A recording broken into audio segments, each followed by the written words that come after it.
Music lovers and orchestra lovers around the world, hello and welcome to my channel Orchestra Lesson. In this video, we are going to focus on one orchestral work. I will play and show you how to practice difficult passages, which I hope will make them easier, leading to a better and more enjoyable orchestral experience. Let's get started. Today's piece is... Today, we will focus on the first movement of Dvořák's 8th Symphony. This symphony is one of Dvořák's most popular symphonies, along with his 9th titled From the New World. This first movement alone contains many characteristics, from dark and gloomy melody to brisk, upbeat passages. We have to always think of tone color, bow strokes, which part of bow to use, etc. Let us begin. This movement opens with a dark, gloomy cello melody taken over by bright yet modest melody in the flute. And in measure 28, we have this brisk and upbeat melody in the strings, suggesting something dramatic is going to come. We have to be careful not to drag in tempo and always keep the music moving forward. In order to keep the music light, it helps to lift the bow off the string in the 16th rest.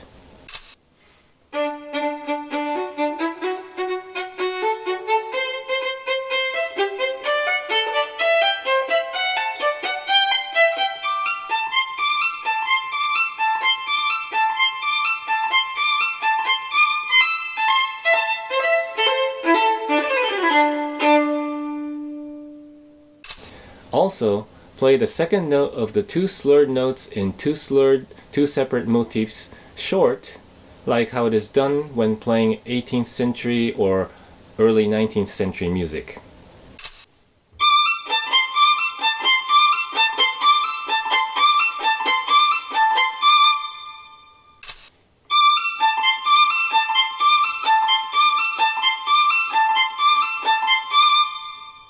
It may vary from the conductor or the orchestra, but in general, music will become lighter and adds forward motion if you play the slurs short. Here, we have to pay attention to the details Dvořák writes. Where is the sforzando? Where is the crescendo leading to? And etc. It may be difficult to play all the details, but it will make a difference just by being aware of them. Measure 55 is a difficult passage in the high register, but make sure you play very legato during the shifts. In the first two beats of measure 56, we are changing the bow, but we have to make it sound like a two-beat slur with good bow control.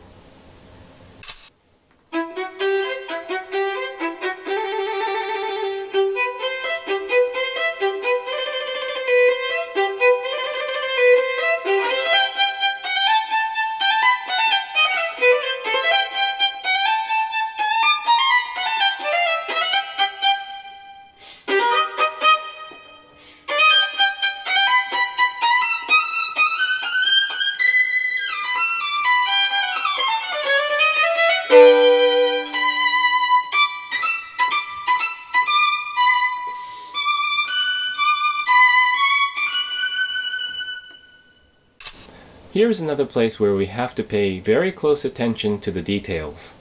The audience may hear the difference better if you exaggerate the expressions.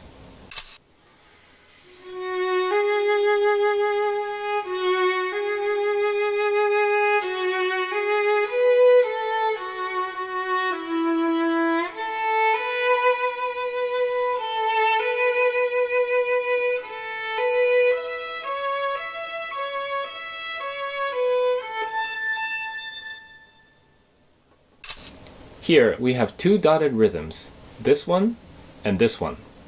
Let us make sure to play them differently.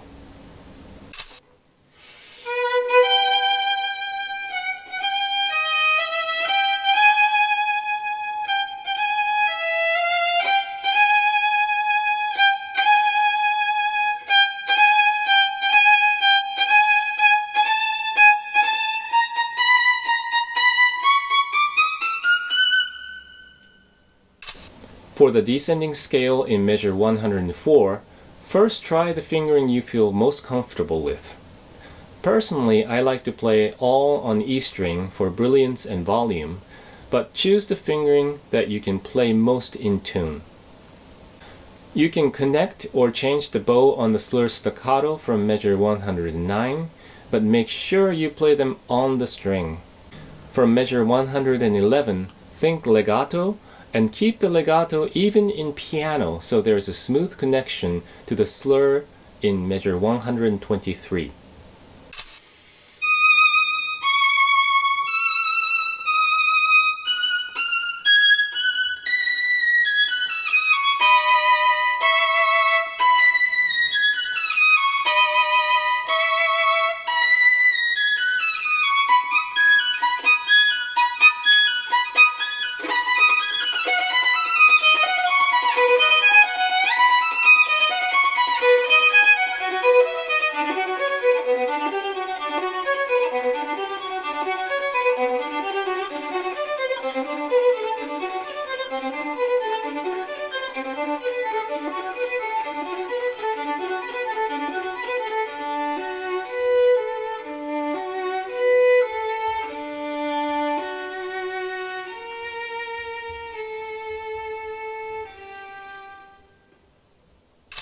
Make sure the crescendo starting in measure 158 does not grow too quickly.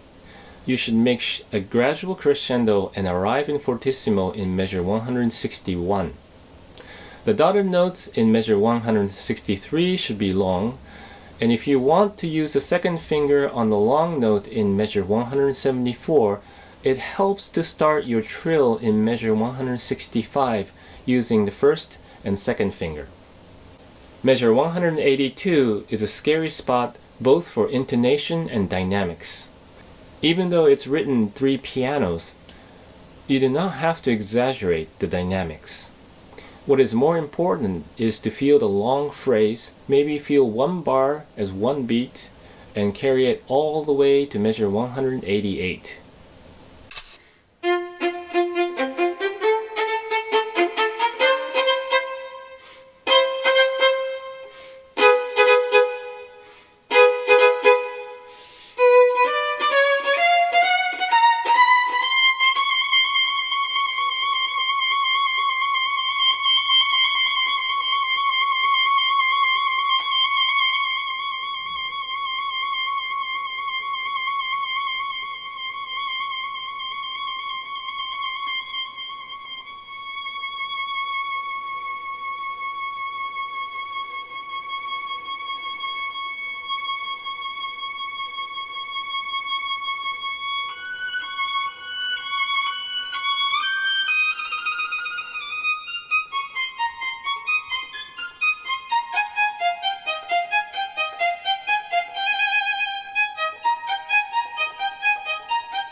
In the fortissimo passages like this, it is crucial to play the slurs as legato as possible, otherwise it will sound harsh and dirty.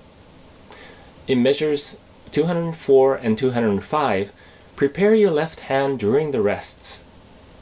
In measures 212 and 213, careful of the note value. The chromatic scale starting in measure 219 should be played legato. You should also think of long phrase.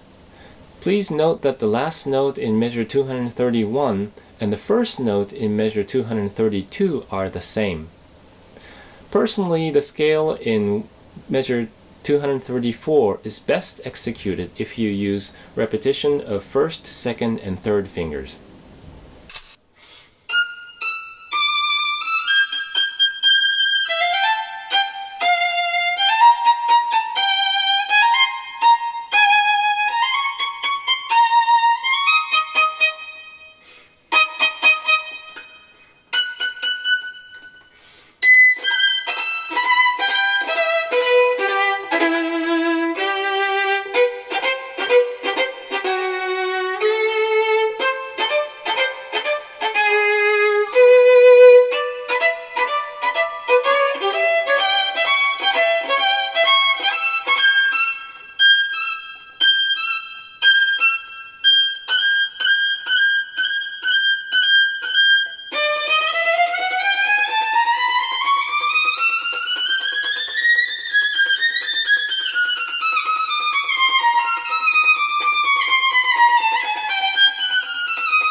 Here, you can play this passage almost entirely in third position.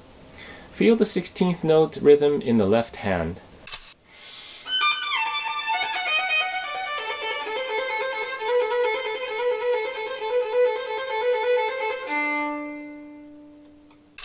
If it sounds uneven, try the following practice patterns.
This is the grand coda of the first movement. The music gets louder, so our motions should get larger as well. For example, try using whole bow from measure 291, use long strokes to play legato in measure 297, use whole bow again in measure 306, etc. Let us make our instruments resonate.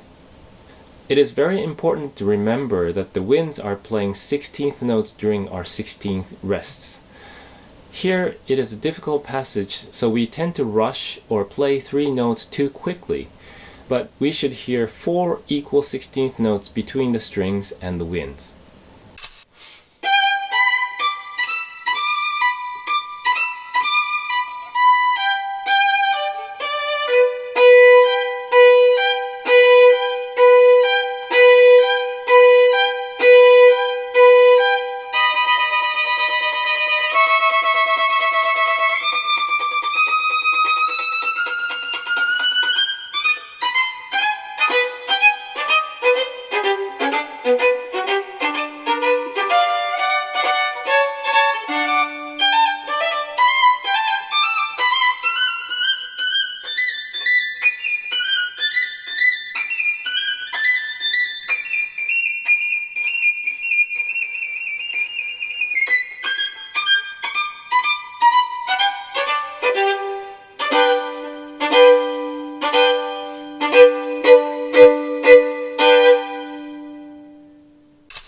I hope you liked this video of Dvořák's 8th Symphony, the first movement, and I hope it was helpful in practicing difficult passages. It is easy to forget the details such as articulations and dynamics, and it will take great concentration to play as it is written.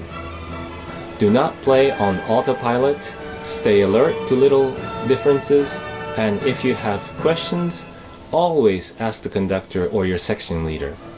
Please leave comments below, and if you have any requests to what piece you would like me to do in the future, I will try to meet as many requests as I can. That's all for today. Happy music making, and see you again.